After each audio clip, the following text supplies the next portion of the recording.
Hello once again, and welcome to the Disability Law Show. I'm John Scholes. He is Sivan Tumarkin. Good to have you along for the show. Coming up today in a little bit, we'll talk about 3 ways to deal with an aggressive insurer. 3 ways. Wow. Aggressive from a disability insurer? Yeah, that happens. We'll talk about that, Sivan, and lots more as well. Here is how you reach out in the meantime. 1-855-821-5900, the number. Email address that we use throughout the show and beyond is help@disabilityrights.ca. And I know Sivan is a big fan of mydisabilityquestions.com as well. Before we get into all that, pal, something that's happening as far as the week, there was a situation that came across your desk. What do you got for us today? Yeah, John, and in fact, I'll tell you, there was a question that was posted on mydisabilityquestions.com. Tons of them, as you mentioned, get posted. I answer those questions for free within minutes of them being posted, unless I'm on a show or helping a client. But let me tell you about one in particular, and without going into all the details, the crux of it is as follows. This person has been on long-term disability. By next March, he would have been on disability for 2 years. And for regular viewers, people know that when you are on LTD, for the first 2 years, the criteria or the test you have to meet to get long-term disability benefits is that you have to demonstrate with the help of your doctors or whoever's treating you that you cannot do the essential tasks of your own occupation.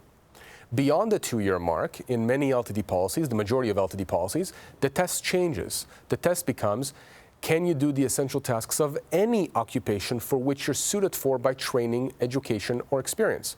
And so this gentleman, his LTD changes from the own occupation test to the any occupation test next March. And the insurance company has already made the decision that they think that he should be able to do something else for which he's suited for, and they told him that his benefits will end at that 2-year mark, even though this person has medical support for the fact that he will not be able to do any occupation. Insurance company is ignoring the information from his doctors, the reports, and instead tells him, no, your benefits will end next March. But here's the kicker. They told him that he has X amount of weeks, okay, to appeal that decision. And this is very common.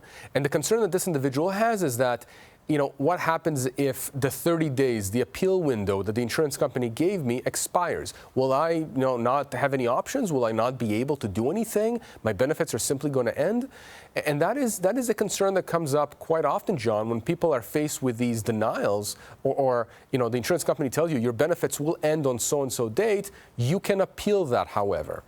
And I tell people, first of all, don't worry about the appeal. These appeals are useless. We've talked about them repeatedly. Number 2, certainly don't worry about that 30-day window. It's an arbitrary timeline. It's an arbitrary date that the insurance company has given you to basically re-ask them to consider the denial of benefits or the cutoff of benefits.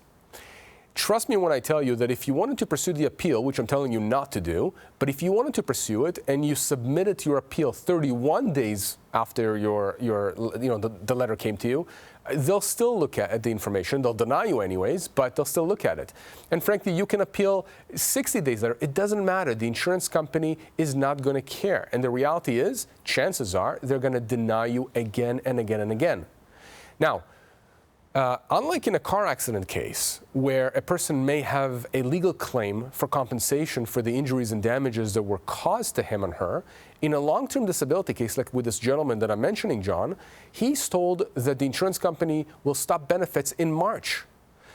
The fact that the insurance company has now given him that termination date, and that's contrary to what the doctors are saying, because the doctors are saying this person will not be able to do any other type of occupation, the reality is that this individual is now in a legal position to start a legal claim now against the insurance company. And the reason that's important is because we've had cases where people have come to us, contacted us, as soon as they were told that their benefits would end in a month, in 3 months, even a year down the road, and we were able to resolve their claims with the insurance companies before that deadline happened. So they were never in a situation where they had no money coming in, because that's really the worst case scenario in a case like this, where you think that maybe you can change the insurance company's mind, but at some point you realize you can't and your benefits end, and then that financial lifeline is cut. Don't be in that situation. If you've been told that your benefits will end and you're still disabled from working, give us a call, email us, go to that mydisabilityquestions.com website, post your question, just reach out and get the information you need, because chances are we can help you. This is what we do. We're lawyers. We're disability lawyers. We answer these questions and we help people in those situations. Again, help@disabilityrights.ca is that email address Sivan just mentioned again. And the phone number, 1-855-821-5900. Want to get to an email, Sivan. First one for the show today comes from Teresa. Teresa says, my husband worked in manufacturing for years until he had a stroke, which left him with paralysis on one side of his body. He can't go back to his job. He was initially approved for short-term disability and denied long-term disability. But then they reversed their decision when they got all the reports from the doctors. Now, years later, they want him to try to go back to work. His doctors say that he should remain at home. What do we do? Teresa, it's really quite simple. I'll make it very, very simple to you and all the viewers. You follow your doctor's recommendations and advice. The insurance company can't play God, they can't play doctor.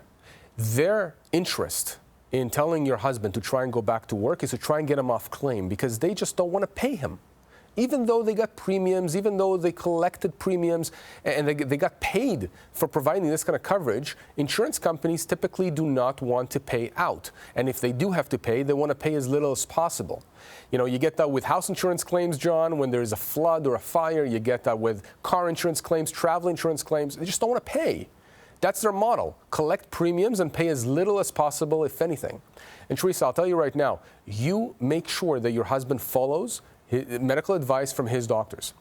And given the fact that the insurance company is now, rattling themselves, right? That they're saying, he has to go back to work. They may use more and more aggressive language as time progresses. And the way you get around that is by making sure that your husband gets reports, updated reports from whoever's treating him, his doctors, psychologists, surgeons, whoever it is that's dealing, neurologists, whoever's dealing with his impairments and disability.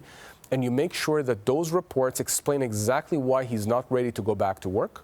Your husband needs to provide that to the adjuster and make it explicit that he's following medical advice. And if the medical advice is against him returning to work at this time, and that's what he's going to do, they're going to have to accept it. And if the insurance company still does not accept it and says, despite all that they're going to cut him off or end his benefits at some point, you have to make sure to let me know. My team and I will get involved. We're going to make sure that they back off. Okay? They cannot bully your husband back to work, not when he's had this stroke and is suffering from all of these impairments. It's interesting that Teresa didn't say 2-year mark. She said years later. Years later, he's been on claim. Now they want him to go back to work? It's a good point, John. It's a very, very good point. And the reason why it's interesting is because I've had situations where people have crossed that threshold, that 2-year mark threshold, where the only way the insurance company could have allowed them to stay on benefits is if it was demonstrated medically that the person cannot do any occupation for which they're suited for by training, education, or experience. And so it's always more difficult for the insurance company, in my view, to cut someone off all these years later. But they still try. They still try. I've had situations where the insurance company had somebody on LTD for over 10 years, and then one day out of the blue, there was a change of adjusters, and the new adjuster says, nah, you know what? I had a medical consultant look at your file. I think you should be able to try and go back to work now. Nothing's changed. Nothing's changed for over 10 years. The doctors have said the exact same thing. The person is unable to work, and yet this new adjuster seems to think that they know better. No, absolutely not. But again, John, the reason why they're doing this is because in some cases, in many cases, they're able to shake people off claim. People don't fight back. They think that there is no recourse. They think that, it makes no sense to fight this billion-dollar company that has unlimited resources, right? I mean, what's the example we often use? It's a David and Goliath battle. And what do we say? Who won that battle between David and Goliath? Don't let the insurance company get away with keeping the money that they owe you. It's really that simple. Whether you come to me for help, my team, or to another lawyer that deals with long-term disability, get the help you need. Don't let the insurance company walk all over you. Coming up here, 3 ways to deal with an aggressive disability insurer. That is on the way, but first, got to take a short break. In the meantime, 1-855-821-5900 to reach out. help@disabilityrights.ca to send an email as well. Lots more coming up. Don't go anywhere. You lost your job. They only gave you 2 weeks of severance per year worked. But where can you find out what you're really owed? I'm going to severancepaycalculator.com. Find out how much you're owed right now. SeverancePayCalculator.com.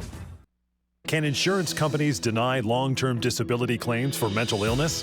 When you're suffering from a mental health disability, insurance companies just don't understand. But we do. They can absolutely not force you back to work. If your doctors say you are not ready and you know you're not ready, they cannot make you go back to work. If you have a mental health disability and your claim is denied, don't give up. Give us a call and let us fight for you. Go to disabilityrights.ca. Discover your rights, fight back, and get what you're owed. You lost your job. They said they had a good reason, but you think you've been wrongfully dismissed. Now what are you going to do? I'm going to employmentlawyer.ca. Always check with the employment lawyer first at employmentlawyer.ca.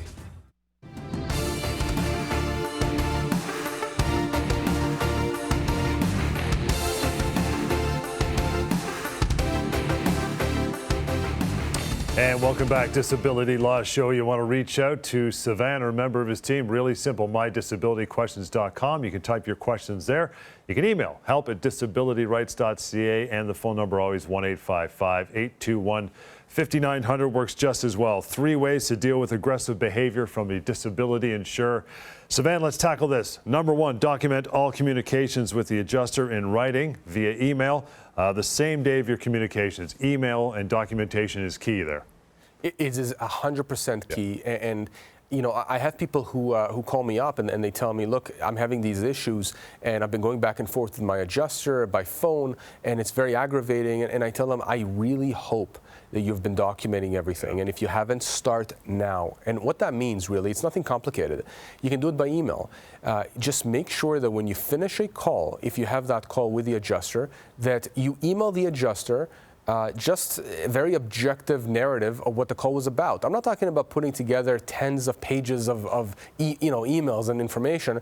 Just what the gist of it was. What did you say? What did the adjuster say? Any concerns you have? And I don't really care if the adjuster responds to you. The point is, you've sent that email. We now have a contemporaneous record, at least from your perspective, as to what was said, what your concerns are, what the issues are, and that's absolutely key, especially when you're dealing with an aggressive adjuster, and you are mentioning in the email that you don't appreciate their tone of voice, you're concerned about the way that they're dealing with your claim in good faith. I know it's difficult. I know it's difficult to be in this conflict situation, but you didn't ask for it. It wasn't you who started it, it was the adjuster. So it's absolutely crucial that you document the interaction you have with this adjuster, because down the road, if we have to take legal action against the insurance company, that could form the basis for us claiming, in addition to what you're owed, extra contractual damages, punitive damages, to punish the insurance company for the wrongdoing of their adjuster if their adjuster was unprofessional. I mean, remember that these adjusters have a duty of good faith to you. These insurance companies have a duty of good faith to you as an insured. That's just not me saying, that's the court saying, that's the law saying that. Adjusters must be respectful to you. They must treat you with dignity. They must adjudicate your claim in good faith. They can't be going into the claim thinking, you know what, we're just going to try and undermine this person and make their life miserable. But the reality is, adjusters are human too, and sometimes they have their own issues that they're dealing with at home or at work, and so that comes across as being very aggressive, but that's not something that you should stand for, especially when it's aggravating you. And John, I see this a lot with mental health claims. When people are calling me and they're saying, I literally cannot speak with this adjuster. Every time I see the insurance company's number flash on the phone, my heart rate shoots up, I have anxiety, I can't sleep for days. Why should that happen? That should not be happening. Should absolutely not be happening. And if it's happening and the adjuster is causing this, document that. Document that with correspondence. It's absolutely crucial. You know, the interesting thing you mentioned there was when you send that email along, you don't care if they respond, which is, counter to what most people think in the age of email and social media. It's like, we crave that endorphin of that response we get all the time. But as Lior says in the Employment Law Show, your partner, silence is the same as acceptance. So it doesn't matter if they respond anyway. You put it out there. It doesn't matter. Exactly. It's exactly true. The point is that there's a communication that was created now. Right. Now, I'll tell you this, I have seen these kinds of communications go out, and then the responses from some adjusters have been absolutely ludicrous, where the adjusters are actually being very unprofessional and writing back in very unprofessional language. And some of them, I've even seen once where they've used swear words. Man, I can tell you, if that did not give me down the road the leverage to squeeze the insurance company for more money for my client, very few things do, because what insurance company is going to want at the end of the day to have those kinds of emails from adjusters read in a courtroom? Yeah. Just imagine that. So understand that this is the Achilles heel of insurance companies. When you document everything, they don't like that because they understand that at the end of the day that could come out, and if it comes out, that's not going to bode well for them. It means more money that they're going to have to shell out. So document all your interactions via email if you can with your adjuster. Okay, we're talking about the 3 things you got to do when dealing with an aggressive disability insurer. Number 2 is this: contact the claims supervisor or manager and request a different adjuster be assigned to your case. Absolutely. And again, there are 2 reasons for this. Number 1, you may actually get somebody better. That's number 1. It does happen. Number 2, if it doesn't happen, but you've documented through this written request that you need someone new to deal with your file because of what it's causing you by way of the psychological distress and the bullying and abuse from the adjuster, if the manager or supervisor doesn't actually switch adjusters, again, down the road, if we start a legal claim, that's another nail in their coffin, because we can show that they could have done something as simple as switching adjusters to alleviate the concerns here. And again, we can argue that by them not switching adjusters, when this was absolutely clear that they should have, that they've created a situation that caused you more harm, again, giving rise to the additional claim of punitive damages or aggravated damages against the insurance company. So, number 1, you should be asking for a new adjuster because you may actually get somebody better. And number 2, if you don't, you've made the request, you've made it clear, you put it on the record that this would have helped you. And by them not doing it, that could actually put them in a very difficult position down the road when we get into the legal weeds of the case. Third thing you need to do dealing with that aggressive insurance disability adjuster or company is, if the bullying doesn't stop, the harassment doesn't stop, you know who to reach out to. Reach out to you guys. You'll take care of it. Yeah, and John, I'll tell you, I've had so many conversations with individuals who've come to me for help, and I'll talk to them for hours on end, and at the end, all they hear out of everything I've explained to them about the strengths of their case is that I am assuming all communications with the adjuster, that they don't have to deal with the adjuster anymore. They don't have to actually worry about phone calls or emails or letters from the adjuster. It's just me and my team pushing back. We are that wall that stands between them and the adjusters. And I'll tell you this, John, I can count on one hand how many times in my career an adjuster tried to be aggressive with me. And I can tell you that at the end of those conversations or interactions, the adjusters are the ones who asked to be changed. Because if they, and I'm not aggressive, I'm not bullying, but God help the adjuster that tries to push me around or my clients around when I'm there. That's not going to happen. It's not going to happen. And, the reality is that we know the law probably much better than they do. And frankly, when I deal with an aggressive adjuster or an aggressive insurance company, one of the things that we do is, obviously we press through the legal process, is we communicate with their lawyers. And their lawyers know our reputation. I have defense friends, lawyers who do what I do, but on the insurance side. And in fact, one of our valuable lawyer team members, Tamar, actually used to be one of the senior lawyers for one of the biggest LTD insurance companies in the country. The reality is that they know us. They know that they can't bully us around, and they actually understand that we can cause them a lot more financial harm if they don't come in good faith to the table to discuss equitable resolution of our clients' claims. Coming up, this question: if you lose your job, if you're terminated from your employment, will you lose your disability benefits? We'll find out. We'll answer that after a short break. 1-855-821-5900. You can also email help@disabilityrights.ca. This is the Disability Law Show, and we're coming right back. You were being harassed, and when you said something about it, you're the one who lost your job. Now what are you going to do? I'm going to employmentlawyer.ca. Always check with the employment lawyer first at employmentlawyer.ca. If your long-term disability claim is denied, should you appeal? Appeals often fail because insurance companies control the process. So long as you appeal, you're playing by their rules. You should never appeal the denial of your disability benefits. Appeals are just a mirage of false hope. Don't. That's their process. Take it out of their hands and fight for your rights with our help. Go to disabilityrights.ca. Discover your rights, fight back, and get what you're owed. You thought you had a secure job. You didn't see it coming. Now what do? I'm going to employmentlawyer.ca. Always check with the employment lawyer first at employmentlawyer.ca.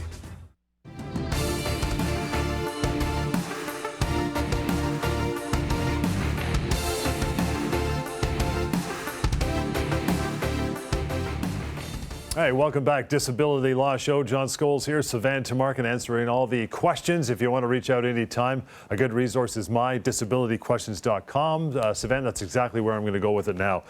This one from Katie. Katie writes in, says, my 33-year-old brother suffered a brain aneurysm last year while playing basketball, which led to a stroke. He has memory issues, and his doctors think that he'll be left with some permanent issues. He worked at an IT company as a programmer for about 4 years, earning $100K before this happened. His employer just informed him that he's been replaced and they might not have a position for him if he gets better. Can they do that? Can his LTD be cut off too? Oh boy, Katie, I'm very sorry for what your brother has gone through. Let me answer those questions in order. So first of all, his employer cannot let him go from his job. That's just not allowed. A person on disability is not allowed to be let go. That's a human rights violation. But you know, this is where it's important really to communicate with us, because we have a focus, obviously, as we've discussed before, on employment law and disability law. Absolutely crucial to understand, because if his employer in fact does something that is illegal here, which is let him go, then your brother is going to be entitled to significant severance and probably human rights damages. And why that's relevant is because many LTD policies contain provisions that give the insurance company credit for any severance received by the employee/insured. And so in this case, if your brother only gets severance, for example, if he hires an employment lawyer from a different firm, not ours, for example, that doesn't know LTD, well, then that employment lawyer may very well end up negotiating a very high severance, but no human rights damages. And that means that the insurance company may actually get their hands on the entire severance amount. Whereas, you know, if we deal with it, for example, and understand the nuances, one of the things we're going to be doing is making sure that we structure the settlement in such a way as to not allow the insurance company to get their hands on the human rights damages aspect of the case, for example. So that means more money in his pocket. Now, one of the things that you asked, and this is a common question, John, not for just people who are let go from their jobs while they're on disability, but also for individuals who are on disability and their companies go bankrupt or are bought over. You know, they're always concerned, is my LTD going to be affected? The answer is no.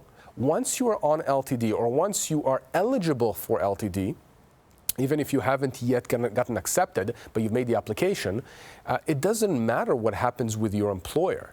I mean, it's not a good thing if they go bankrupt, obviously. It's not a good thing if, you know, somebody buys them in terms of what that means for you and your job, but your LTD will not be affected or should not be affected. The only way that your LTD can stop or your benefits can stop is either if you reach the maximum age limit, which in most policies is age 65, or if you don't comply with the terms of the policy and the insurance company cuts you off, or if you're no longer disabled under the provisions or the definition of total disability in the policy.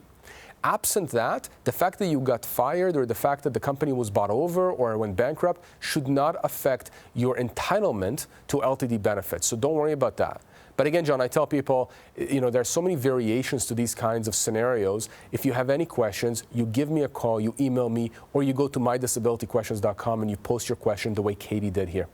Katie, appreciate that. And the phone number, 1-855-821-5900. We'll squeeze in an email here with the remaining time of the show. Sivan, this from Terrence, again, help at disabilityrights.ca, says, my sister was attacked outside of work earlier this year. And since then, she's been seeing a psychologist due to depression, anxiety, and severe PTSD. She was on short-term disability through her work, but when she applied for her LTD, her insurer refused her claim. They said she didn't provide sufficient documents proving that she is disabled. Insurance also feels that it should be a workers' compensation claim. How does she challenge this? Well, we challenged this by starting a legal claim against the insurance company. And you know, John, this is something that's often a problem where the insurance company conflates work stressors with general anxiety and depression. And, you know, to explain this to our newer viewers, essentially what happens is this. If the insurance company decides or concludes that your disability arises from work-related issues, and they believe that if you were to work elsewhere, you shouldn't have those issues. In other words, it's situational, it's specific to your work environment, then they'll say, look, you know, insurance, this LTD is not for that. It's not for, you know, bad boss insurance. It's only there if you are unable to do your occupation, not your job, your occupation. And, you know, one thing they miss often is that many times people have difficulties at work.